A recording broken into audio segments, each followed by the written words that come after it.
Sometimes I fall down rabbit holes on YouTube. Do you fall down rabbit holes on YouTube? I should be asking Jim because he can actually reply back. I assume that everything's working here. I should charge the or check the. Yep, looks like we've got everything plugged in right. Hopefully, everyone can hear me. Sometimes I fall down rabbit holes on YouTube, and then I look. I'm like, oh crap! It's 8:30. I gotta start. I gotta start the live stream. I can't keep watching Sopranos clips or Justified clips. We have to talk about Pitt sports for an hour here on the live Panther-Lair Show. So I apologize for being a little bit delayed, but they just keep rolling. You watch one clip of a show and they just bring up another one, and I guess this is how they hook you in, right? This is the algorithm. It just keeps it gets you addicted to it. But anyway, welcome to Wednesday night. Welcome to the live Panther-Lair Show here on youtube.com/Panther-Lair.com. I'm Chris Peak from Panther-Lair.com. You know the website Panther-Lair.com. Pitt's site on the 247 Sports Network. This is the most comprehensive source of Pitt sports news on the internet. Pitt football, Pitt basketball, Pitt recruiting, and transfers, and everything else going on in the world of Pitt sports. Pitt training camp coverage. We've got it all at Panther-Lair.com. And if you want to get the latest on what's going on with Pitt football and everything else, you need to go to Panther-Lair.com and, of course, hang out on the message boards for the best online community of Pitt sports fans that you're going to find. Panther-Lair.com and our YouTube channel right here, youtube.com/Panther-Lair.com. It's a place with all of our Pitt video content, these live shows that we do every Wednesday night at 8:30 p.m., our daily morning Pitt show that we do Monday through Friday. What else do we have? We do post-game shows, press conferences, interviews, practice highlights, all kinds of things. And it's all right here at youtube.com/Panther-Lair.com. So if you want to make sure you don't miss any of it, you want to make sure you don't miss any of our live streams or anything like that, place to do it. The way to do it is to like this video and subscribe to youtube.com/Panther-Lair.com. All right, let's bring Jim in. He was in the South Side today. Jim, it was a rainy day, and you headed inside for practice. First time in training camp that they've had an indoor practice. I think it's actually the first time it's rained basically since they started training camp. So came down pretty good. They practiced inside. It's been stupid hot down there. We had our old friend Brian Batko telling me on Twitter that it's been hotter in Latrobe than it is in the South Side. He's like, oh, the humidity out here is so bad. It's like, dude, the South Side is right next to a river. Like, all of that like water is just creating mass condensation or moisture in the air, and it's just stupid hot. Anyway, you were inside today on what turned out to be a fairly notable news day in the South Side, right? We had, position move. I think there was a position battle that was maybe revealed to be a little bit more than we expected it to be. Then there was news later today. They're going to have Western Michigan play at Acrisure Stadium again, because nothing bad ever happens when you have Western Michigan come to Pittsburgh, right? This ended up being, for the 12th day of training camp or whatever it is, 12th practice of camp, ended up being a fairly notable day, didn't it?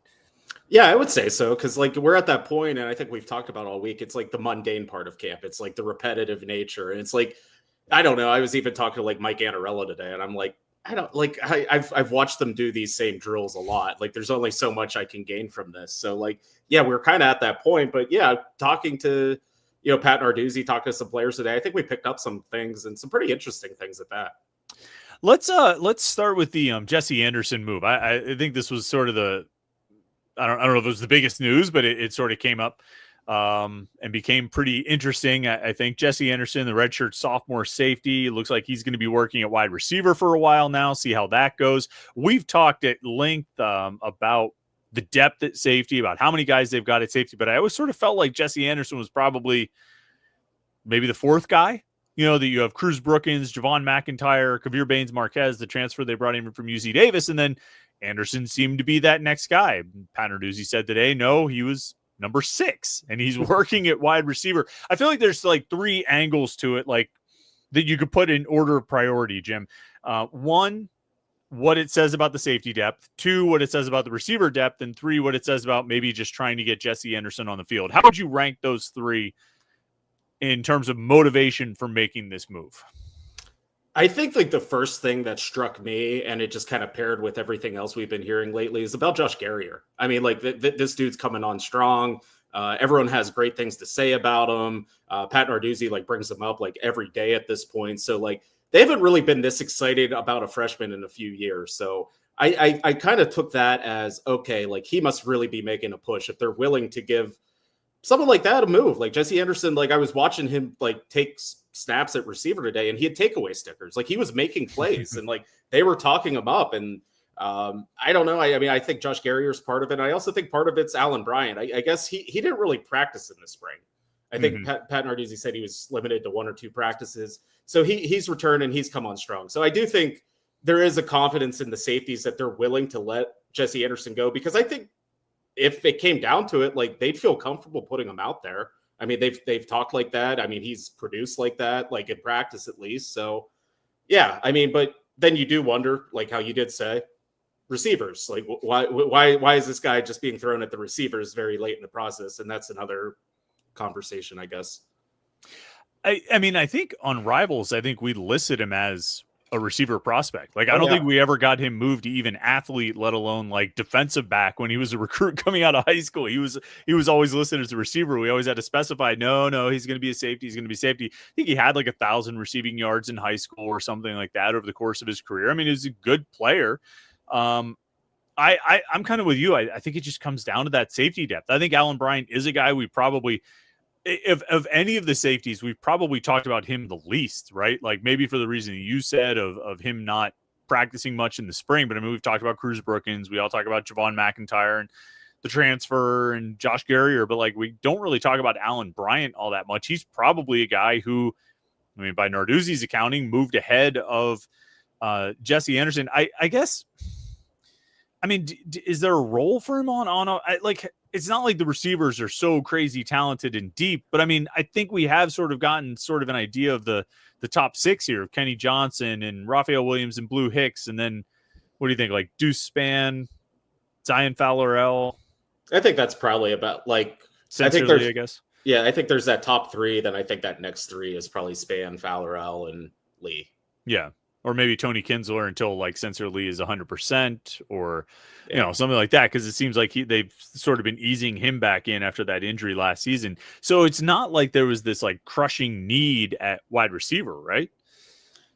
I wouldn't say so. So I think it might just be a chance to, let's just see what he has on offense. Like if you know, if the worst thing that happens, we have to move him back to safety, that's fine. Like they know he can play there. And I think they're just kind of like kicking the tires and like, some, you know, people brought up like question the timing of this, but like this happens every camp. Like it usually like a week or so in, like someone just all of a sudden's at a different position. And I think you're just trying to give guys a chance, a better path to playing time. And I think that might be what this is. Like, I don't know if Jesse Anderson's going to walk onto the offense and, you know, play a significant role, but you might as well see what you have. I mean, there's no harm in it. And it seems like this offensive staff is never going to turn down a guy that can run and, you know, make plays. So like Jesse Anderson was that in high school. He went to a good high school, Cardinal Gibbons in Fort Lauderdale. They have D1 guys every year. So like, I think we knew about him for a while. And yeah, it was one of those weird things. Cause I remember doing those like Friday Night Light reports and it was like, okay, he had 1 tackle, but he also had 6 catches for 100 yards. So it's like, yeah, he is a safety, I guess.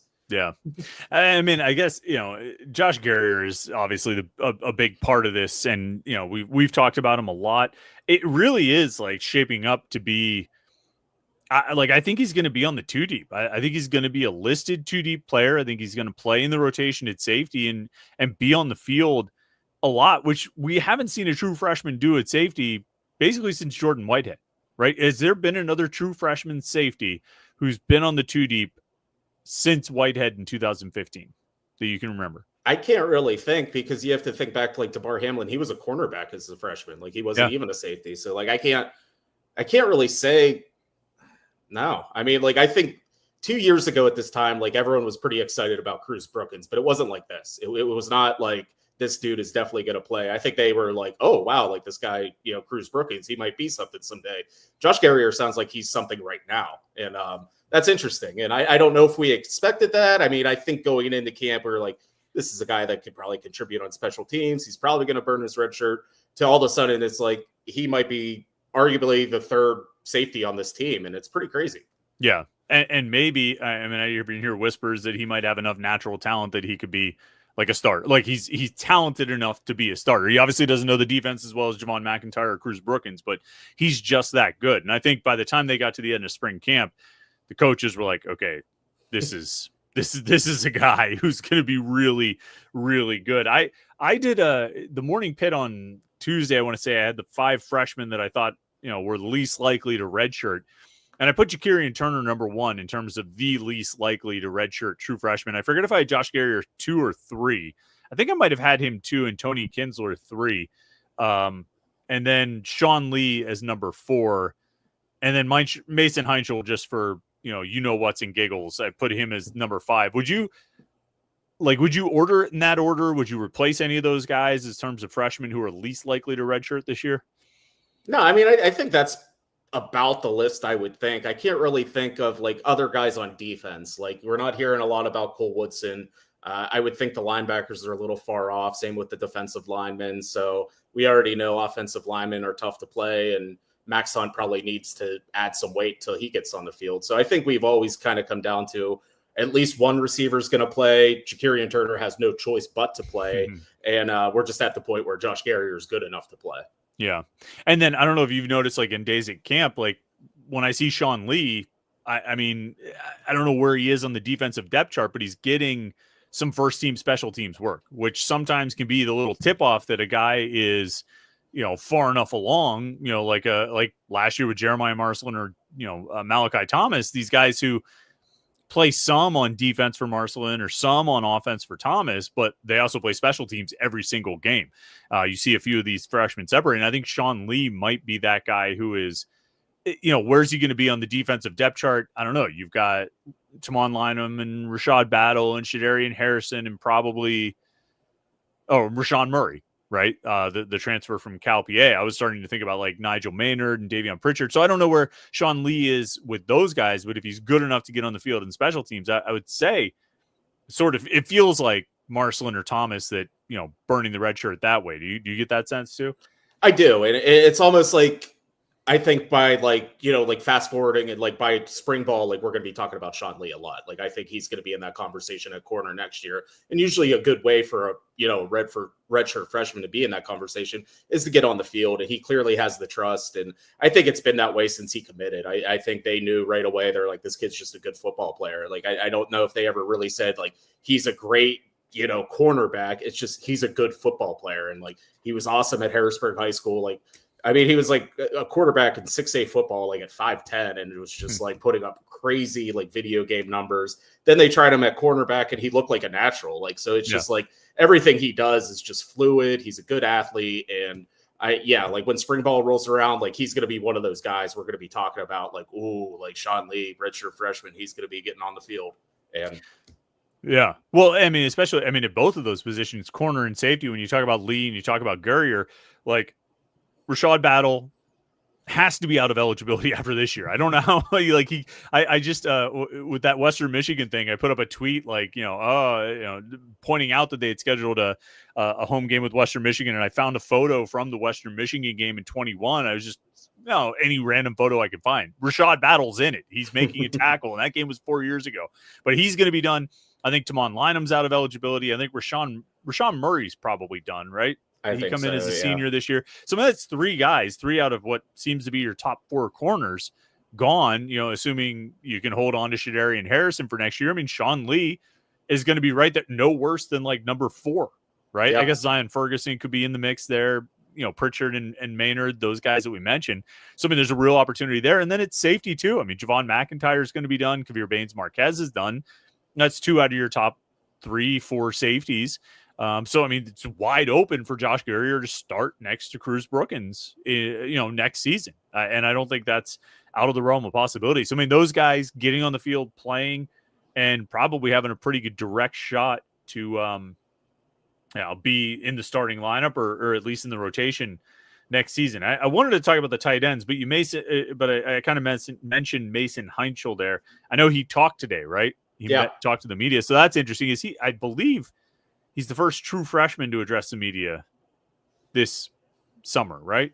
We got Garrier a little bit, like he spoke last week, but he was kind of timid. Only it was like a 2-minute interview, so it's not like we got a lot out of him. But like, when you talk to Mason Heinschel, he sounded like the quarterback of the class. Like he is, like, he was able to shed light on a lot of different things. And, one of the things he said is like Josh Garrier's a freak. So like, that's only just enhancing the talk there. But yeah, it was interesting to talk to him because we were talking just among the media before they all walked in. It's like, how often do you get the third string quarterback in the middle of training camp?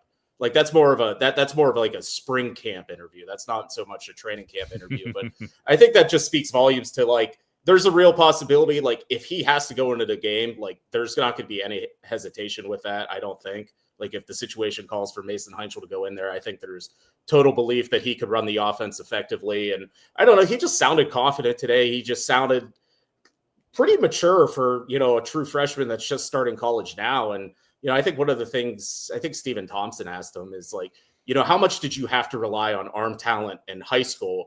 And do you still get like tricked into thinking you need to do that in college? And he kind of explained like, yeah, everything in high school was arm talent. That's what I did. I was just slinging the ball around. But now you have to I was never taught to read defenses and things like that. So he's really kind of going through the progressions as a quarterback. And I mean, he's talented. I think in a crazy world, if he had to play, I think he'd be all right. But it's good that he's getting this learning opportunity from Eli Holstein and also Cole Gonzalez. All right, you're the head coach. They're playing Duquesne. They're up 30 or whatever in the second half. You're ready to take Eli Holstein out.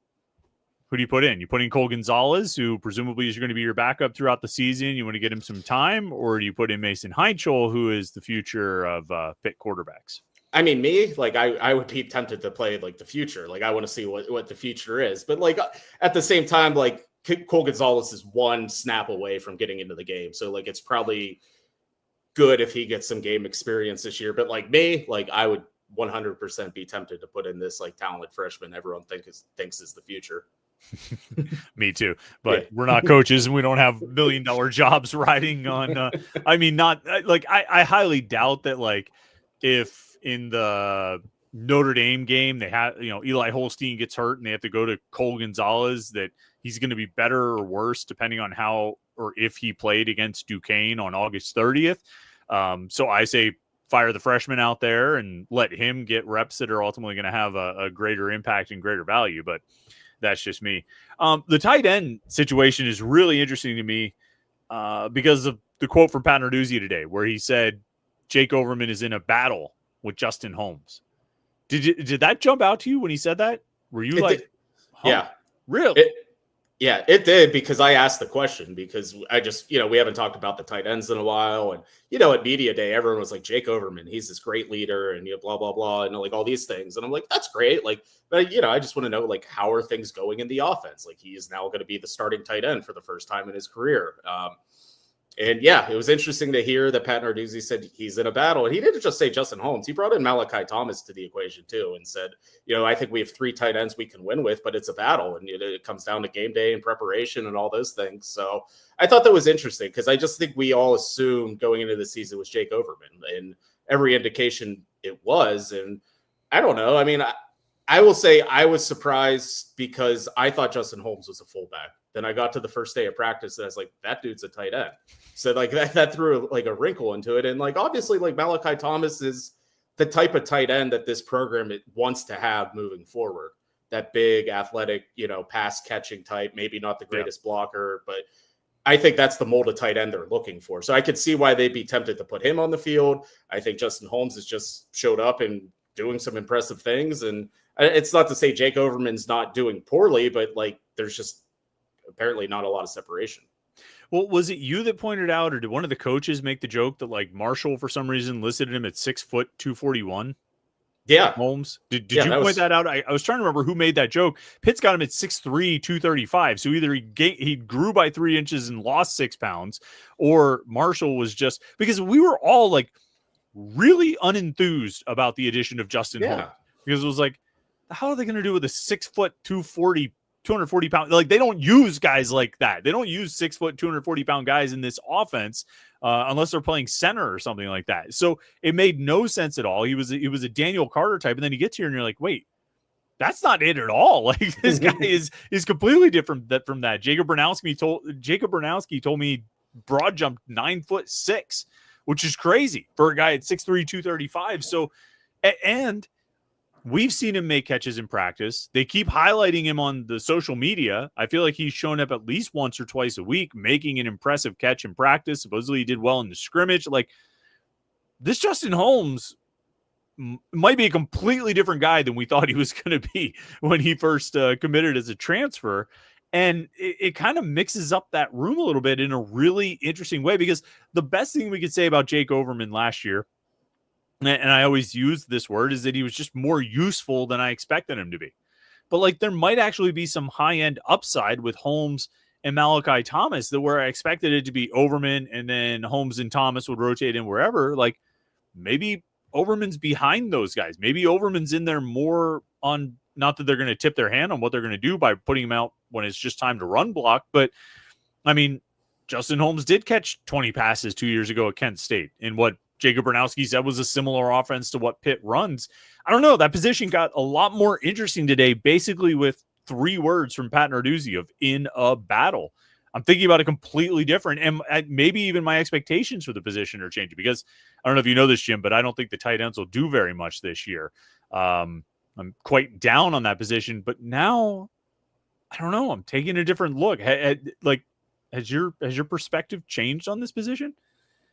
It had. I mean, it just like, it started with the answer today. It was like, it was Right. not the answer I was expecting to get. I just wanted to hear more progress about Jake Overman. I wasn't expecting to hear about this battle, position battle going on right now, but I think it's intriguing because, like, you have to love, like, the upside of Malachi Thomas. You have to just, like, the unknown factor of Justin Holmes. Like, let's see what this guy can do. Like, we kind of know what Jake Overman is, and that's not to say he's a bad player. I mean, he, like you said, he was useful last year. Like, he could do things. Like, he could function as a tight end in this offense. And I'm not, I'm guessing the tight end in this offense most years is not going to be a big prominent role, but like, maybe some years it does work out that way, and maybe this is one of those years.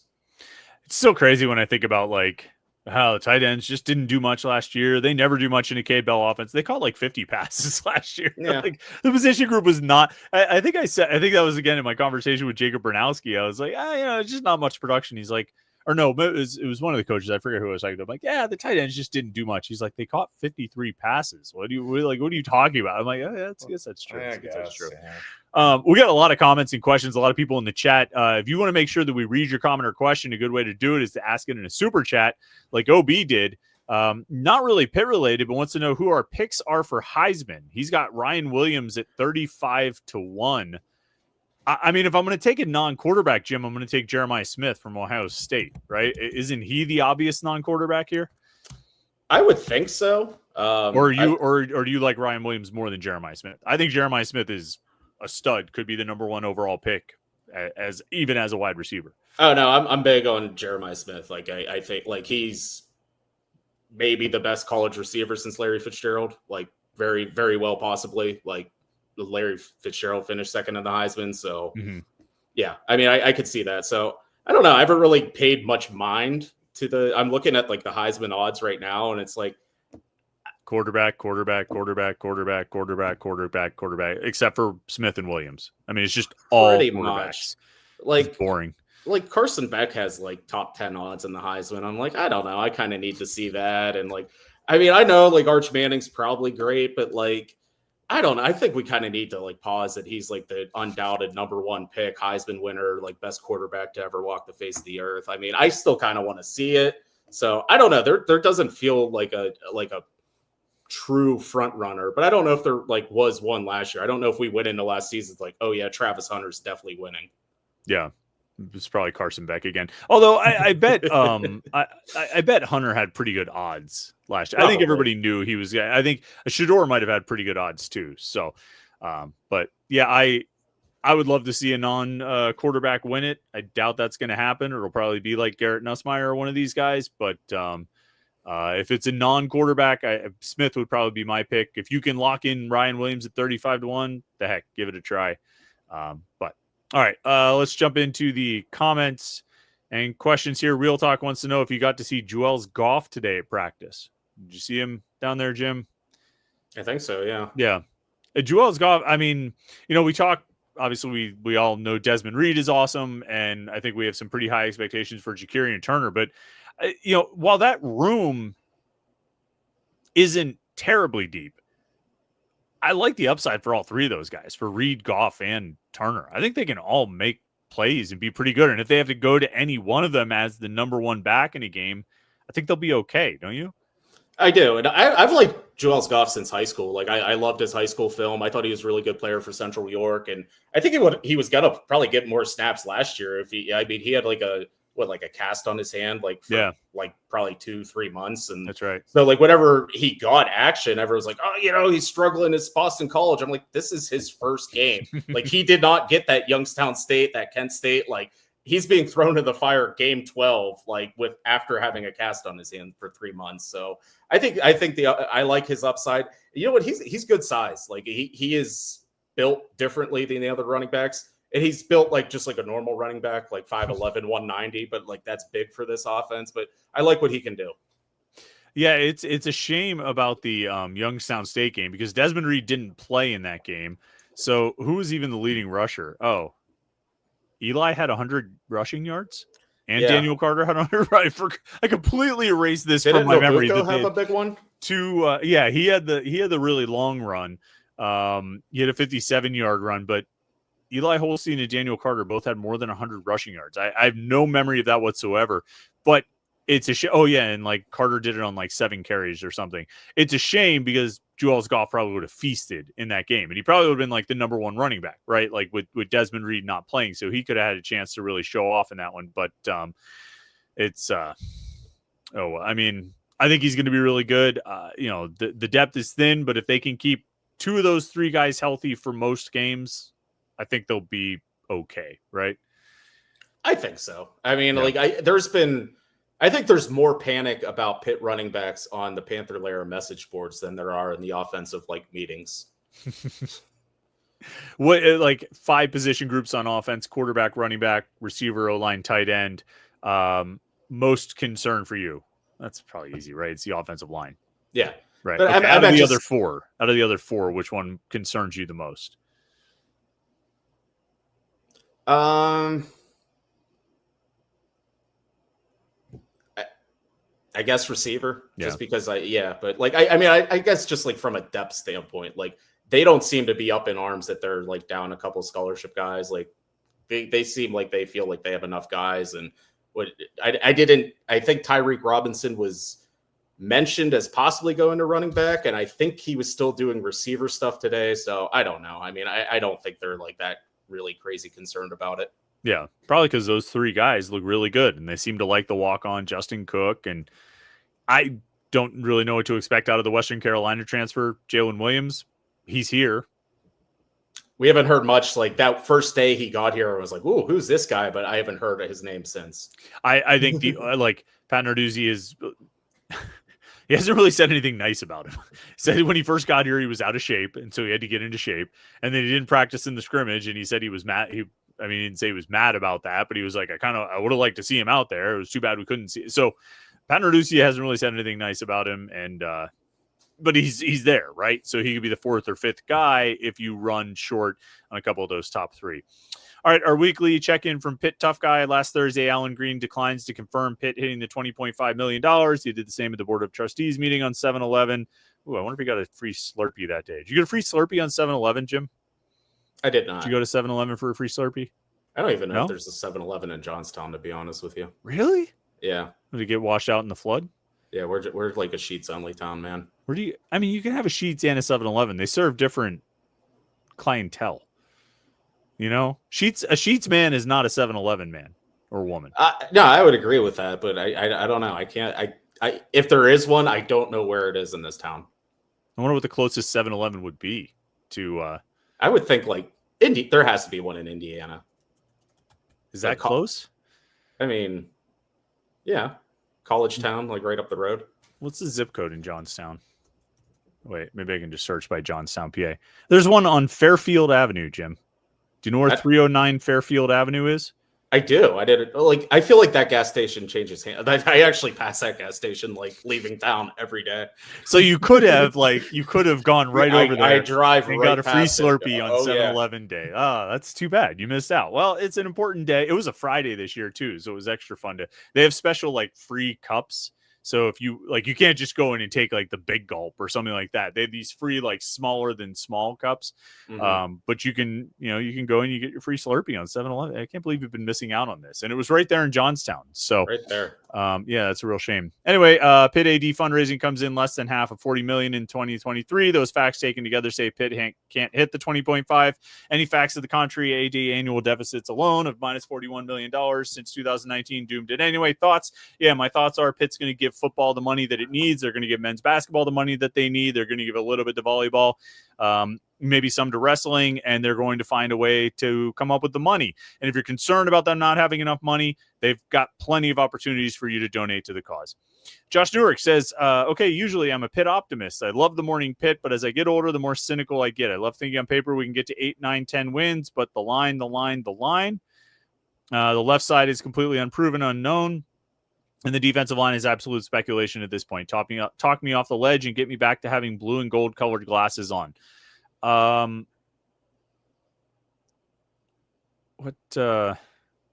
He says also the herd seems artificial and lacking. It's the herd. You missed the herd.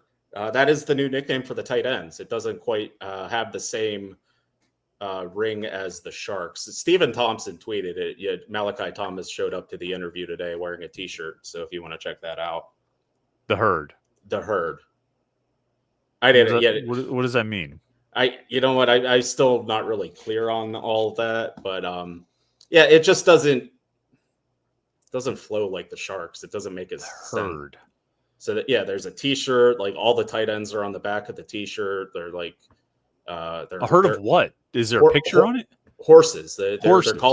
They're calling the tight end room the stable.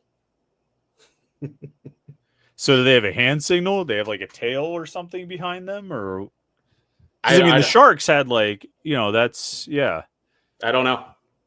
You see, maybe they like kind of like gallop in the end zone when they score a touchdown. I don't know. Yeah. I'd have to go to hold on, like there. Yeah, that.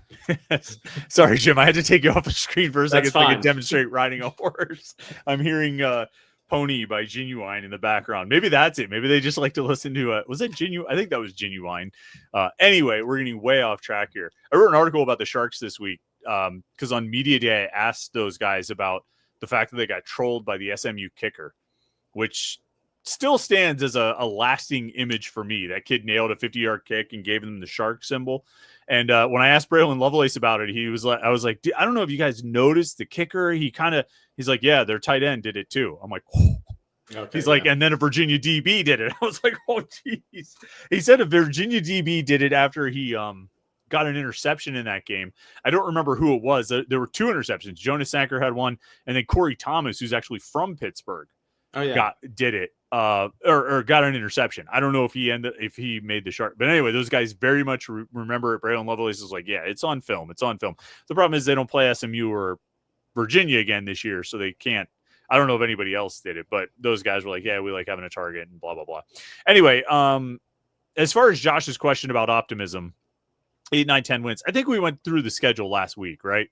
Yeah, and kind of talked ourselves into like 9 wins. I feel like since that happened, Jim, there's been more concern expressed about the offensive line, or I'm not hearing as much optimism or confidence in the offensive line in the last week or so. So I've kind of gone down from 9 to say that there's another like toe stubbing in there somewhere. Maybe probably Boston College, because that tends to be what happens, or maybe Miami, just not as a toe stubbing, just because you got beat by a superior team. So maybe I'm back down to 8-4. And the line, but like, I don't know. I think there's still things to be optimistic about. I think you can still believe in Desmond Reed, even if only half of the line is playing consistently. I think you can still believe in Eli Holstein. I think you can still believe in some of these, the back 7 and things like that. They're all legitimate questions. I still think 8 or 9 should be right around where they end up. Where are you at a week later after we talk through the schedule and convince ourselves of 9 wins?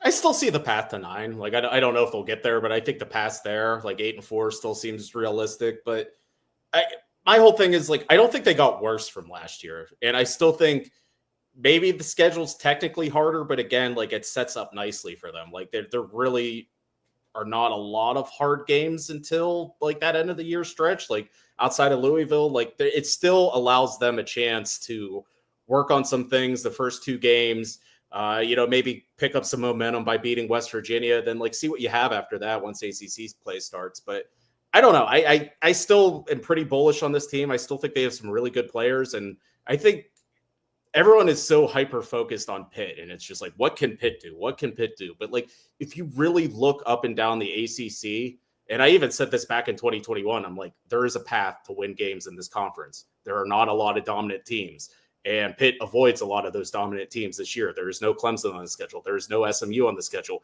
You catch Miami at the last game of the season. So like, you have a chance. Like if you believe that Pitt was better than a lot of those teams last year, and at times they showed they were, then like I still think those opportunities are still there.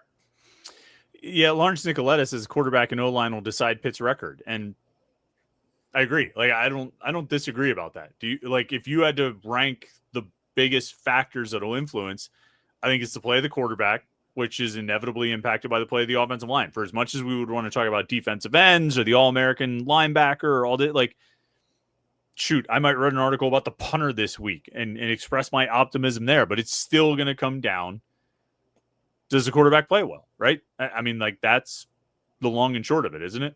Yeah, and like earlier this week on the message boards, I kind of did a live chat, and I think someone asked me, like, what were your, thing you're most positive about or most negative about? I said my positive is, like, I think the defensive line's going to be better, but, like, the negative, I guess, is that the same questions I had at the start of camp about the offense are still the same ones I have right now. Like, nothing's been answered yet for me. Like, it's still like, did Eli Holstein really take this step forward?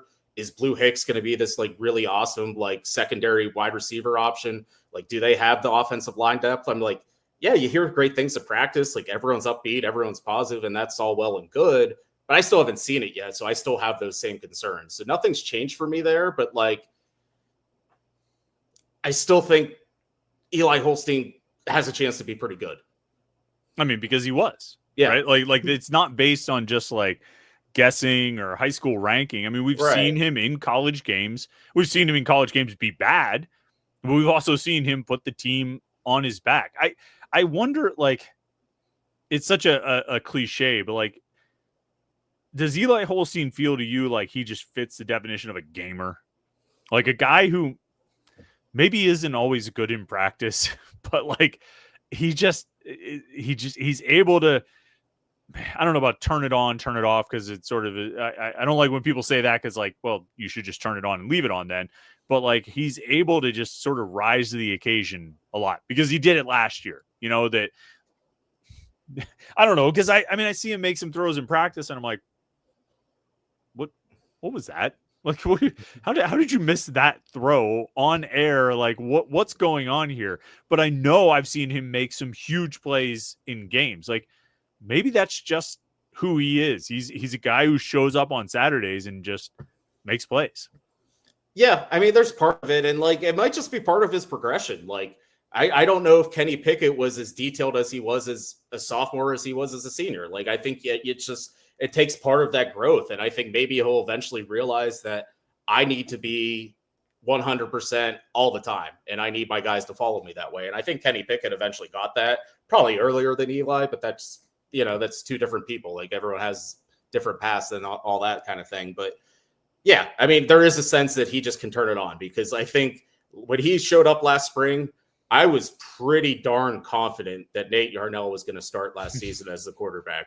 And it wasn't because that I was told Nate Yarnell was the starter. It's because I saw things in practice that made me really concerned about Eli Holstein. I still see them sometimes too. And I'm like, huh. And like you said, like, there's sometimes throws you're like, number 10 threw that ball? Like, why? Like, how? But yeah. Like, then you watch him like on the road in his first road start in a full stadium in Cincinnati and just lead a fourth quarter comeback like it was nothing. Like, he didn't break a sweat. Then he did it a week later on national TV against Pitt's biggest rival. Like, he can do that. And like, that's a great trait to have. I think just with his growth, I think they just want to see him be more consistent every single day. It's understandable. Brock, as a super chatter, says, did I hear this right that Jeff Capel said the Providence scrimmage will be at the Fitzgerald Fieldhouse, or was he just referring to the Jerome Lane dunk against Providence? So I think they looked into having it at the field house. I think they wanted to have it at the field house. They thought it would obviously be very, very cool if they had it in the field house. I don't think that's going to happen. I don't think they were able to pull it off logistically to make it work. So it's going to be at the Peterson Event Center. But it would be very cool to go into the field house. I think if you're going to have a scrimmage or an exhibition game, you should try to make it cool like that. But unfortunately, they won't be able to. Let's see. Scrolling in here on the comments. Wait. Problem is when I switch over to the super chats and I come back, it moves it around. Wolf HD says Pitt should be a top 20 team this year. What kind of teams usually have 2 returning All-Americans? Alabama, Ohio State, Clemson, Georgia. Yeah, well, Pitt does with another fringe one in Biles. Pitt should be a top 20 team. You agree about that? You think this team is good enough to get themselves to a spot where they're top 20, Jim?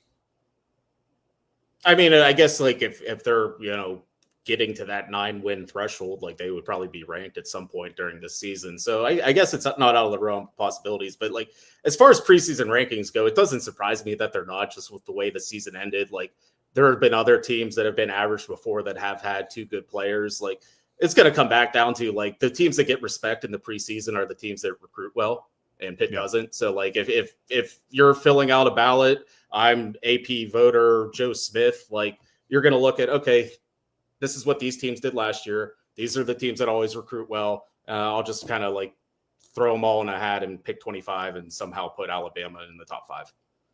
When we went through the schedule last week, I'm curious, at what point here do you feel like they would crack the top 20, knowing that they're going to start well outside the top 25? If they beat Duquesne, Central Michigan, West Virginia, lose to Louisville, they're 3-1. So they're obviously not going to be top 20 at that point. Even if they beat Boston College, Florida State, Syracuse, they're 6-1. The 6-1 with those wins, do you think that's a top 20 team? I don't know top 20, but like I think they would probably like be cracking the rankings by that point. Yeah, they should be ranked, I would think. Yeah, especially after you get to like 5-1 when you win at Florida State. But if they're 6-1 and they're still like 21 to 25 range and they lose to NC State at home, they're dropping out, right?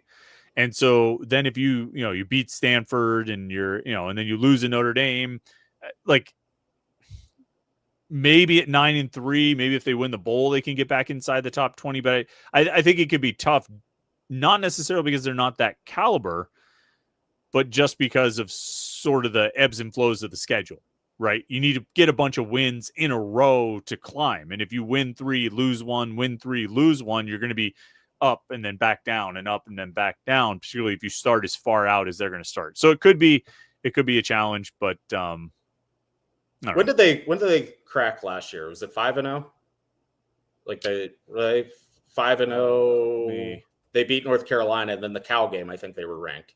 I think on Wikipedia it lists their rankings throughout the season. Let me see. Where's the schedule? Oh, what the heck? Why'd they? Oh no, 2025. It's because I want 2024. I was looking at it. I was trying to find out ahead of time when they break into the polls, but I was looking at the wrong year. Here we go. After Carolina. So yeah, after they went 5-0, they came in at 22, beat Cal, moved to 19, beat Syracuse, moved to 18, lost at SMU, stayed at 18, and then fell out after they lost to Virginia. So that was a top 20 team, but they were 7-0, and they stayed there at 7-1 and then fell out when they dropped to 7-2.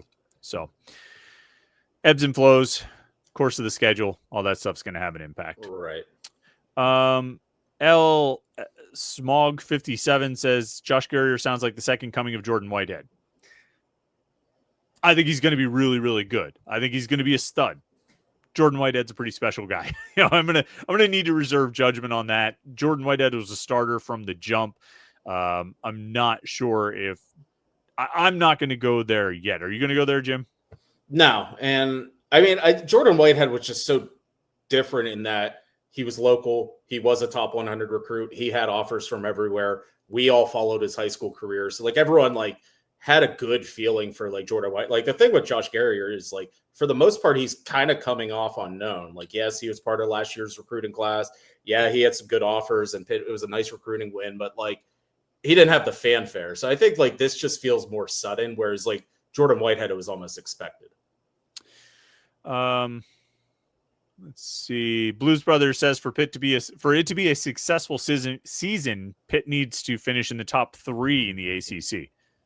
I mean, like that again, that projected record that we went through has them 6-2 in the conference, right? With losses to Louisville and NC State. I don't know if 6-2 finishes top 3. I'd have to look at the standings. You remember? You don't know the ACC standings in 2024 off the top of your head, do you, Jim? Was Miami 6-2 or 24 ACC football? Let me see. Wikipedia, help me out here.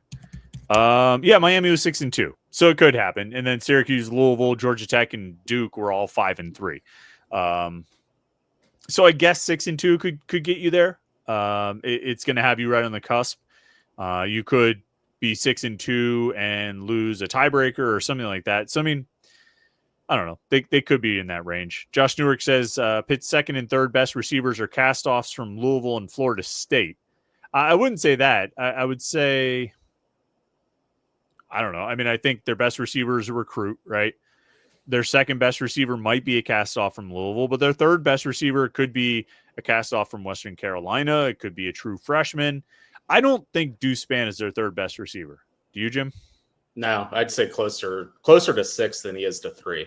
Yeah, I agree. I think Deuce Spann's going to be in that second group. I don't think he's going to be a starter. I don't know what to expect out of him this year. I think we've said this a bunch of times. Like, I don't know what to expect out of Deuce Spann. Sometimes, I mean, we only see parts of practice, but he looks kind of inconsistent to me. He obviously never really made much of an impact in his career. I can't rule anything out, but I don't know. I'm not sure what to expect there. Mark Shillaju says, you have made Pitt the victor against Central Michigan, but Pitt lost to Toledo and Western Michigan and had to come back against Eastern Michigan in the past. I don't mean to sound like a Debbie Downer, but the results are what they are. Thoughts? Yeah, I have thoughts. I'll give you other results, right? They beat Kent State, right? They beat Rice. They beat, I just wrote down all these. Oh, they beat Western Michigan on the road. They beat Ohio. They beat Marshall. They beat Akron. They beat Rice. I already mentioned Rice. Under Panarduzzi against, MAC teams, Conference USA teams, AAC teams, they're 7-3. Those 3 losses are the Western Michigan game, which was bad, no question about it. The Toledo game, where they were playing with their third string quarterback who was a walk-on, and the Navy game in 2015, the bowl game, where Navy was ranked. So they only have 1 loss against a MAC team in the regular season under Pat Narduzzi. That was the Western Michigan game. And the next year they went out there and won. Like, I'm not going to sit here and say, well, we'll see if they can get past Central Michigan just because they lost to Western Michigan 4 years ago. Like, the expectation should be that they win that game. And if they lose that game, they have bigger issues than whether or not we sat here and overlooked it. To me, there's nothing really gained by saying, I think they can go to 9-3 as long as they beat Central Michigan. Like, there are other games I'm more interested in. I'm going to pencil that one in as a win because I think they're good enough to win it. And anything can happen any given Saturday and all that stuff, but no, they should win that game. I expect them to win that game. And I'm going to continue penciling that one in as a win. Are you?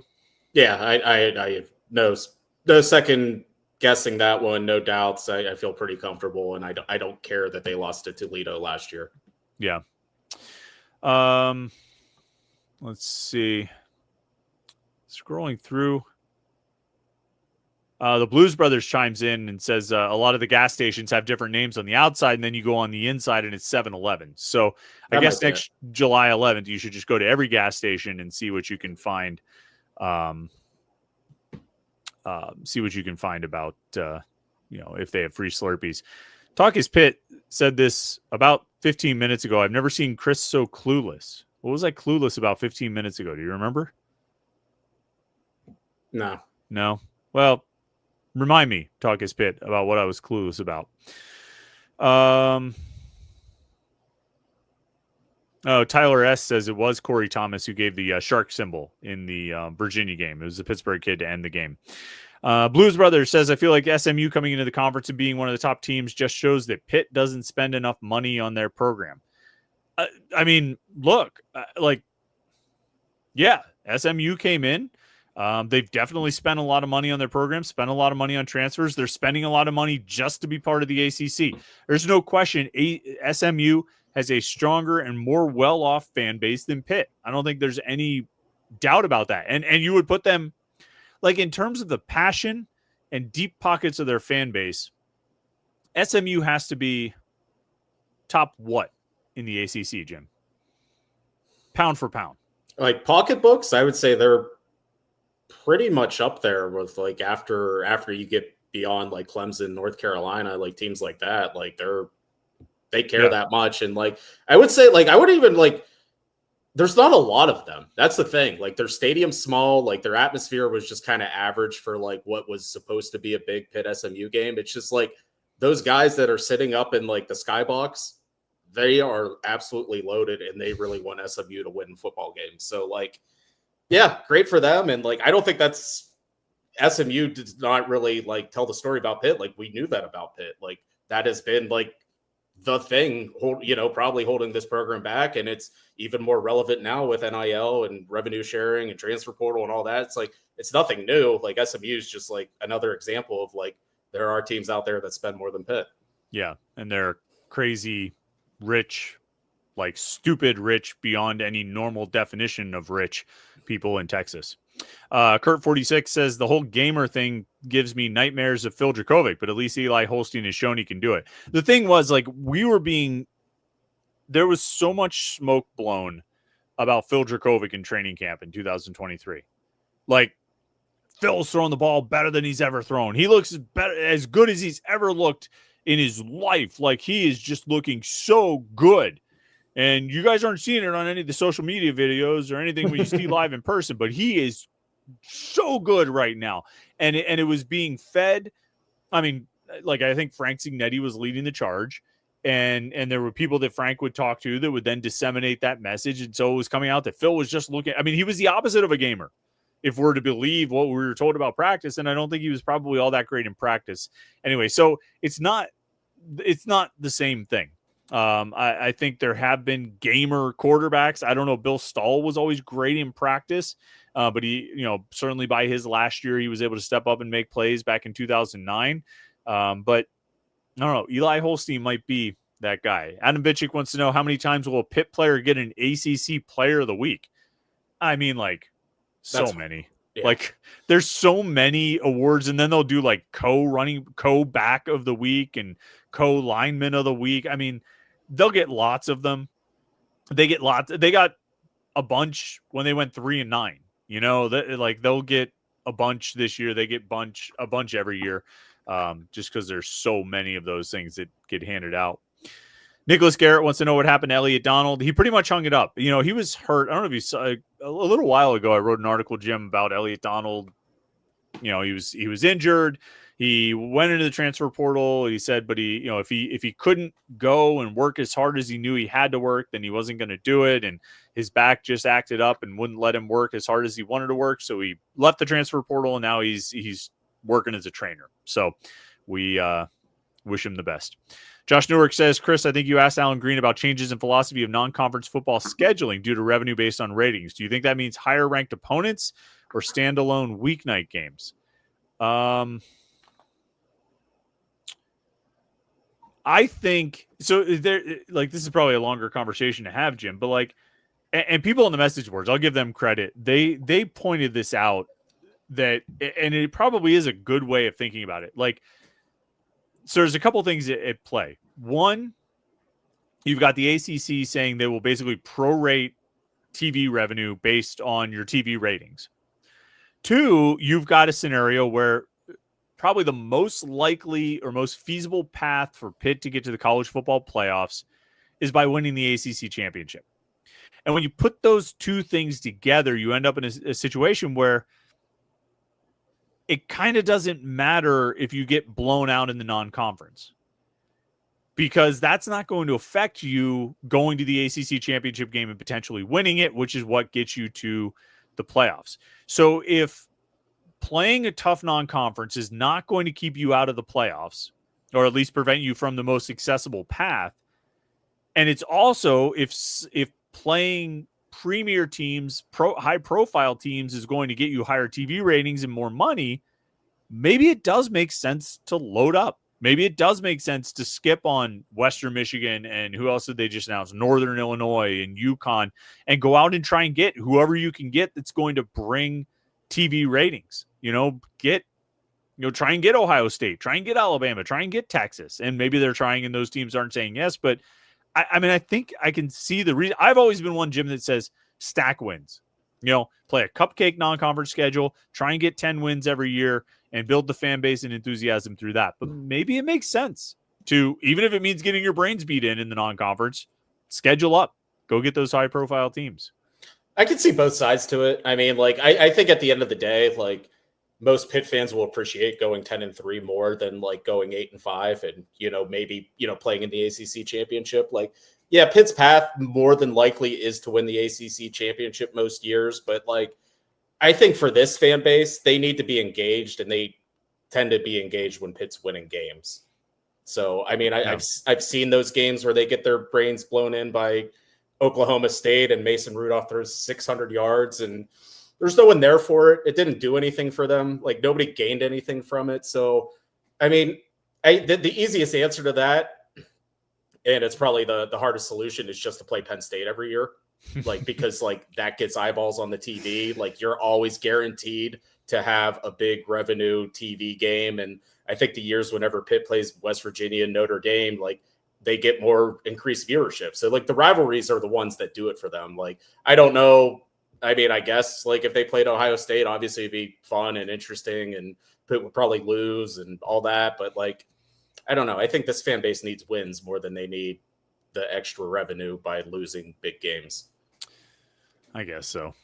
I mean, obviously Penn State and West Virginia would make the most sense. You sell the most tickets, you get the best TV ratings and all of that. But since Penn State won't do it every year, kind of find other options. Yeah. Paul Sebastian says, fun question. Should Pitt still play Sweet Caroline even when losing by 3 touchdowns? I can't get myself to sing it when my heart isn't in it. It's a judgment call. You got to decide, when do you push? When do you push play on it? Do you wait for another touchdown, or do you take advantage of the opportunity when it's there? I don't think do you think it's ever been played in the first half? Probably not, right?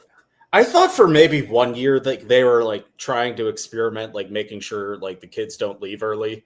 So they're oh, maybe if we play it before halftime, they'll stay for the whole game. Cause they used to wait till the end of the third quarter. Then you'd see the student section just start filing out. So I think they might've tried it in the first half a couple times. But if the idea of playing it between the third and fourth quarter was partially the students like it and they wait for it, you wouldn't want to play it early because then, well, we already played Sweet Caroline. We can go home now. I don't know if there's anyone who actually thinks that. We need to find one of our younger friends in the Pitt sports media to kind of poll. We need Ari section. We need Ari, and the Pitt Pope was at practice last week too. So I met him. Nice. Actually, it was a big, he didn't have the hat on, so I didn't recognize him. He's like a casual Pope. I didn't see what car he arrived in either. I assume it was a Pope mobile. But one of those guys or both of those guys, they need to go out and poll students of how much are you waiting around for Sweet Caroline? If there's a blowout, right? If Pitt is getting blown out and it's midway through the third quarter and they haven't played it yet, are you going to stick around until they play it and then leave? Or conversely, if it's a blowout and Pitt's winning, will you stay until they play it, and then after they play it, will you leave? I think that would be a useful exercise. I mean, that is the point of the game where I go get a coffee before they turn down the cafeteria. Yeah. And so I always try to get one more drink or snack before they close us out. It's a good call. Maybe those students get in pretty early, Jim. So maybe I'll send you out. Maybe you should go out. Boots on the ground. Boots on the ground. Reporter, do you have a hat that says press? Do you have a fedora that you can put a little I should have a credential, I guess. Yeah. Did they give us credentials with our faces on it one time? Did they do that last year? Yeah, I didn't like that. Yeah, it was weird. We had to upload photos again this year, so maybe our face will be on the credential again. But either way, either you do it or I guess we could give the story to the Pit News. Maybe Ari can do it. But anyway, our good friend Ari. Let's see. Is there anything else I wanted to get to here? I don't think so. It's 9:30. We had some good comments and questions. We appreciate everybody. You know what? Here, we'll end on Robert Johnson. Says the students don't leave early. That was pre-COVID. I do think the students tend to stick around. I would But if agree. it's a blowout and they're getting killed, the kids go home, which I understand. Everybody wants to go home at that point. The adults go home at that point too. But the students, for the most part, and we've said this a million times. Yeah, we've said this a million times. The students are good. Like we have no complaints about the students. They need to show up in the zoo again, but the Panther Pit at the football games, they're good. All right, we'll end it there. Appreciate it, but appreciate everybody who tuned in tonight. It was a lot of fun as always, getting closer to the season. Next week we'll do our over-unders, Jim. So I'm gonna have to start thinking about those. I'll probably just take last year's and just replace the names and go with the same ones. So we'll do the I forget, are you at practice on Wednesday? Are you at practice on Wednesday or am I? I think I'm Tuesday, Wednesday next week. You are? Oh, okay.